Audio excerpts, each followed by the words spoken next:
ఆంధ్రప్రదేశ్‌లో జగన్ బలం పెరిగిందా? వైసీపీ గ్రాఫ్ పెరుగుతుందా? జగన్ బలం పెరిగిందని, వైసీపీ రికవరీ అవుతుందని ఈ మధ్య 1, 2 సర్వేలొచ్చాయి. ఆ సర్వేలు నిజమా? లేదు పెయిడ్ సర్వేలా అనేది ఇక ఎవరికి వాళ్ళుగా ఆలోచించుకోండి. కానీ వైసీపీ బలం పెరిగింది అంటానికి ఒక సైంటిఫిక్ మెజర్‌మెంట్ కావాలిగా.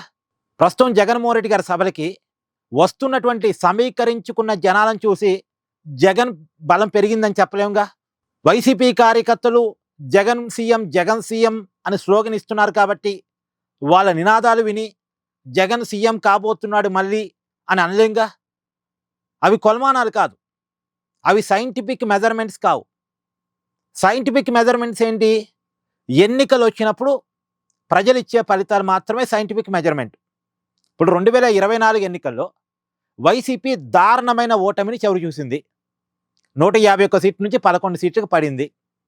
సరే, అది 2024 నాటి సిచ్యువేషన్ అనుకుందాం, దాన్ని పక్కన పెట్టేద్దాం. తర్వాత 2025లో 2 గ్రాడ్యుయేట్ ఎమ్మెల్సీ ఎన్నికలు జరిగాయి. కృష్ణా గుంటూరులో ఒకటి, ఈస్ట్ వెస్ట్లో మరొకటి. సరే, ఆ ఎన్నికల్లో వైసీపీ డైరెక్ట్గా పోటీ చేయలేదు కాబట్టి అక్కడ ఉన్న కొంతమంది అభ్యర్థులకి మద్దతు ఇచ్చింది, కానీ డైరెక్ట్గా పోటీ చేయలేదు కాబట్టి ఆ ఎన్నికలను కూడా పక్కన పెట్టేద్దాం. అక్కడ కూటమి బ్రహ్మాండంగా గెలిచినప్పటికీ వైసీపీ పోటీ చేయలేదు కాబట్టి ఆ ఎన్నికలను తీసి పక్కన పెట్టేద్దాం. తర్వాత కడప జిల్లాలో, అంటే జగన్మోహన్ రెడ్డి గారి సొంత జిల్లాలో 2 జడ్పీటీసీ ఉప ఎన్నికలు జరిగాయి. ఒకటైతే పులివెందుల రూరల్ మండలం, జగన్మోహన్ రెడ్డి గారి సొంత మండలం. ఆ అసెంబ్లీ స్థానానికి జగన్మోహన్ రెడ్డి గారే ఎమ్మెల్యే. అక్కడ జరిగిన జడ్పీటీసీ ఉప ఎన్నికలో వైసీపీ అభ్యర్థికి కనీసం డిపాజిట్ కూడా రాలే. కడప జిల్లాలో జగన్మోహన్ రెడ్డి గారి ఇలాకాలో, జగన్మోహన్ రెడ్డి గారి సొంత మండలంలో వైసీపీ అభ్యర్థికి డిపాజిట్ రాకపోవడం అంటే చిన్న విషయం కాదు. సరే, ఆ ఎన్నికను కూడా తీసి పక్కన పెట్టేద్దాం. ఇప్పటివరకైతే ఈ మధ్యకాలంలో జరిగిన రీసెంట్ ఎన్నికలు ఇవే. ఇప్పుడు ఇక జరగబోయే ఎన్నికలు ఆంధ్రప్రదేశ్ లోకల్ బాడీ ఎన్నికలు. మున్సిపాలిటీలు, కార్పొరేషన్స్, ఎంపీటీసీలు, జడ్పీటీసీలు, సర్పంచ్ ఎన్నికలు జరగబోతూ ఉన్నాయి. మరి వీటిల్లో వైసీపీ పర్ఫార్మెన్స్ ఎలా ఉంటుంది అనేది రాబోయే కాలంలో చూద్దాం. కానీ అసలు వైసీపీ పెరిగింది అంటానికి ఆధారం ఏంటి? ఇప్పటివరకు జరిగిన ఎన్నికల్లో వైసీపీ దారుణమైన పరాభవాలు మన కళ్ళ ముందు చూస్తున్నప్పుడు వైసీపీ పెరిగింది అంటానికి ఆధారం ఏంటి అసలు? పైగా అసలు పెరిగింది అని ఎలా అనుకోగలం? ఏ కారణాలిచ్చా వైసీపీ ఓడిపోయిందో దాన్ని వైసీపీ సమీక్ష చేసుకుందా? ఓడిపోవటానికి కారణాలు తెలుసుకుందా? తనను తాను మార్చుకుందా? లేదు కదా. కనీసం జగన్మోహన్ రెడ్డి గారు ఈ 2 సంవత్సరాలు అవుతుంది ఓడిపోయి కదా, ఈ 2 సంవత్సరాల కాలంలో విపరీతంగా జనంలోకి ఏమైనా వచ్చారా? జిల్లా మండలం తిరిగారా? లేదు కదా. ఇప్పటికీ జగన్మోహన్ రెడ్డి గారు పర్యటనకి నోచుకోని జిల్లాలు చాలా ఉన్నాయి. కనీసం ఒక్కసారి కూడా ఓడిపోయిన తర్వాత అడుగు పెట్టని జిల్లాలు చాలా ఉన్నాయి. మరి ఏ రకంగా వైసీపీ గ్రాఫ్ పెరిగింది? ఒకవైపు ఏ కారణాలతో ఓడించారో ఆ కారణాల విషయంలో వైసీపీ సమీక్ష చేసుకొని తనను తాను మార్చుకోలేదు ఒకటి. జగన్మోహన్ రెడ్డి గారు జనంలోకి పెద్దగా పోయింది లేదు రెండోది. మరి ఎలా వైసీపీ పెరిగింది అనుకోవాలి? ఎలా పెరిగిద్ది అనుకోవాలి అసలు? అంటే వాళ్ళు చెప్పేది ఒకటే. వైసీపీ వాళ్ళని అడిగితే చెప్పేది వాళ్ళు ఏంటంటే కూటమి మీద వ్యతిరేకత ఉంది కాబట్టి మాకు అనుకూలత వస్తుందని. అంటే ఎంతసేపటికి అవతల వాళ్ళ మీద వ్యతిరేకత వస్తే మాకు పాజిటివ్ వస్తాయి అనుకోవటం తప్ప వీళ్ళుగా పాజిటివ్ని పెంచుకోవడానికి చేసిన ప్రయత్నాలు ఏంటి? సరే, ఇది కూడా పక్కన పెట్టేద్దాం. సరే, కూటమి మీద వ్యతిరేకత ఉంది అంటున్నారు కదా, ఎందుకుంది అని వైసీపీ నాయకులను అడిగితే ఇగో మేము ఆ పథకం ఇచ్చాం, ఆ పథకం కూటమి ఇవ్వలేదు.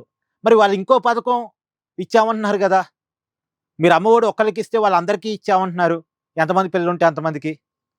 తర్వాత వాళ్ళు పెంచిన పెన్షన్ని డే 1 నుంచి అమలు చేస్తున్నారు, 1వ తారీఖే పెన్షన్ పంపిణీ చేస్తున్నారు. అంటే సరే, ఇక పథకాల విషయంలో వైసీపీ కొన్ని చెప్పిద్ది, కూటమి మరికొన్ని చెప్పిద్ది. కానీ ఒక పథకం అటో ఇటో అయినంత మాత్రాన ఇక ప్రభుత్వం మీద వ్యతిరేకత వస్తుందా? ఇప్పుడు ఎంతసేపటికి వైసీపీ చెప్పేది ఏంది? ఇంత హామీలు ఇచ్చారు, ఇన్నే అమలు చేశారు అనేది. అంటే ఎంతసేపటికి ఒక పథకం అటో ఇటో అయిందన్నదే వైసీపీ బాధ. అంటే ఒక పథకం అటో ఇటో అయినంత మాత్రాన కూటమి మీద విపరీతమైన వ్యతిరేకత వచ్చి ఆ వ్యతిరేకత వైసీపీకి పాజిటివ్గా మారిద్దా? మారే అవకాశం ఉంటుందా? పథకాల ద్వారానే అధికారాలు మారే కాడికైతే ఏ ప్రభుత్వాలు ఓడిపోవండి. ప్రతి ప్రభుత్వం పథకాలని అవసరమైతే ఎన్నికల సమయంలో అయినా సరే లాంచ్ చేసి ఇస్తారు, డబ్బులు కుమ్మరిస్తారు ప్రజలకి. ఎవడింటో సొమ్ము కాదు కదా, ప్రభుత్వ సొమ్మే కదా, కుమ్మరిస్తారు. పథకాలే ప్రభుత్వాలను గెలిపించే కాడికైతే ఏ ప్రభుత్వాలు ఓడిపోవు, ఉన్న ప్రభుత్వాలే కంటిన్యూ అవుతూ ఉంటాయి. కానీ పథకాలు మాత్రమే కాదు కదా. ఇప్పుడు ఈ కూటమి ప్రభుత్వం కొన్ని పథకాలు ఇవ్వట్లేదు అనుకోండి, తిట్టుకుంటారు. కానీ మళ్ళా కూటమికే ఓటేస్తారు. ఎందుకు ఓటేస్తారు? జగన్ వద్దు కాబట్టి వేస్తారు. జగన్ ఎందుకు వద్దు? జగన్ మారలేదు కాబట్టి వద్దు. క్లియర్. జగన్ మారలేదు కాబట్టి వద్దు. ఏ కారణాలతో జగన్ ఓడించారో ఇంకా అదే రకంగా జగన్ ఉన్నాడు కాబట్టి. ఇప్పుడు రాష్ట్ర రాజధాని విషయంలో వైసీపీకి ఒక క్లారిటీ లేదు, ఇంకా అమరావతిని వ్యతిరేకిస్తున్నారు. ప్రజల అభిప్రాయాన్ని గౌరవించే విషయంలో జగన్ మారలేదు. ప్రజల ఆలోచనలు తెలుసుకునే విషయంలో జగన్ మారలేదు.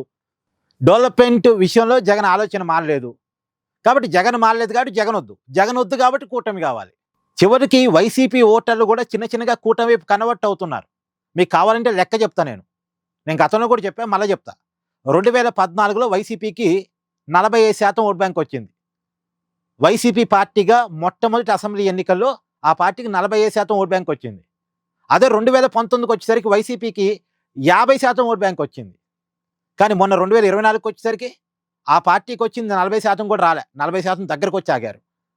అని చూడండి, 2014తో పోలిస్తే 2024 నాటికి 5% ఓట్ బ్యాంక్ని, 2019తో పోలిస్తే 10% ఓట్ బ్యాంక్ని వైసీపీ లూజ్ అయింది. అది కూడా అధికార పార్టీగా అధికారంలో ఉండి ఎన్నికలుగా పోటీ చేసి 10% ఓట్ బ్యాంక్ లూజ్ కావడం చిన్న విషయం కాదు. అధికార పార్టీకి కొన్ని అడ్వాంటేజ్లు ఉంటాయి అధికారంలో ఉండి ఎన్నికలు ఫేస్ చేస్తున్నప్పుడు. అంటే ఆ అడ్వాంటేజ్లు దాటి కూడా 10% ఓట్ బ్యాంక్ లూజ్ అయింది. సరే, ఈ 10% ఓట్ బ్యాంక్ కూడా పక్కన పెట్టేద్దాం. కానీ 2014 YCP original vote bank, first time ఎన్నికలు ఫేస్ చేసినప్పుడు వచ్చిన ఓట్ బ్యాంక్, దాంట్లో నుంచి కూడా 5% పక్కకు పోయింది. ఇప్పుడు ఈ 40% కూడా ఉందా? దీంట్లో కూడా ఇంకొక 5% జారిపోయిందా? ఇప్పుడు వైసీపీ చెక్ చేసుకోవాలి. అంటే వైసీపీ గ్రాఫ్ తగ్గటం తప్ప పెరగటానికి ఎక్కడ అవకాశం ఉంది?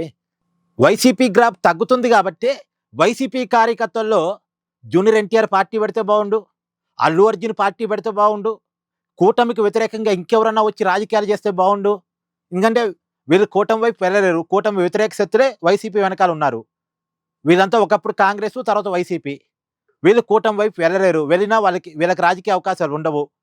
అక్కడ ఆల్రెడీ 3 పార్టీలు ఉన్నాయి. ఆ 3 పార్టీలే ఉన్న సీట్ల కోసం నీ సీట్ ఏది, నా సీట్ ఇది అని వాళ్ళే తలలు పట్టుకుంటున్నారు. వీళ్ళకి అవకాశాలు అక్కడ దొరకవు. ఈ నాయకత్వాన్ని దొరకవు, ఈ కార్యకర్తలు దొరకవు. ఈ ఓట్ బ్యాంకు కూటమి వ్యతిరేక ఓట్ బ్యాంకు, వీళ్ళ వెనకాల ఉన్న ఓట్ బ్యాంకు. మరి ఈ ఓట్ బ్యాంకుకి వేరే ఆప్షన్ కావాలి. వేరే ఆప్షన్ ఎవరైనా వస్తే బాగుండని చూస్తున్నారు. అంటే వైసీపీ వద్దని కోరుకుంటున్నారు. ఇప్పుడు వైసీపీ తెలుసుకోవాలి, జగన్ తప్ప ఇంకెవరన్నా వస్తే బాగుండు, కొత్త వాళ్ళు వస్తే బాగుండు అనే ఆలోచనలో వైసీపీ కార్యకర్తలు ఉన్నారంటే వైసీపీ గ్రాఫ్ తగ్గుతున్నట్టేగా. నేను సైంటిఫిక్గా చెప్తున్నాను, మెజర్మెంట్స్ అన్ని సైంటిఫిక్. నేను లెక్కలతో సహా చెప్తున్నా. వైసీపీ ఓట్ బ్యాంక్ ఎలా తగ్గుతూ వచ్చింది అని చెప్తున్నా. పైగా 2024 తర్వాత జరిగిన ఎలక్షన్స్ మీ ముందు పెట్టా. ఇక మీకు మీరుగా ఆలోచించుకోండి. ఇప్పుడు ఒకళ్ళ బలం పెరిగింది, ఒకళ్ళ బలం తగ్గింది అంటే సైంటిఫిక్ మెజర్మెంట్ కావాలిగా. ఇప్పుడు సైంటిఫిక్ మెజర్మెంట్గా చూసినప్పుడు ఇప్పటికైతే వైసీపీ గ్రాఫ్ తగ్గినట్టే కనపడుతుంది, జగన్ బలం తగ్గినట్టే కనపడుతుంది, ఇంకా తగ్గుతున్నట్టే కనపడుతుంది.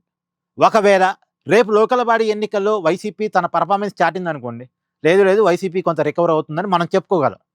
ఇప్పటి వరకు అయితే వైసీపీ పెరిగింది అనటానికి ఒక శాస్త్రీయ ఆధారం లేదు. ఏమంటారు? కామెంట్ చేయండి.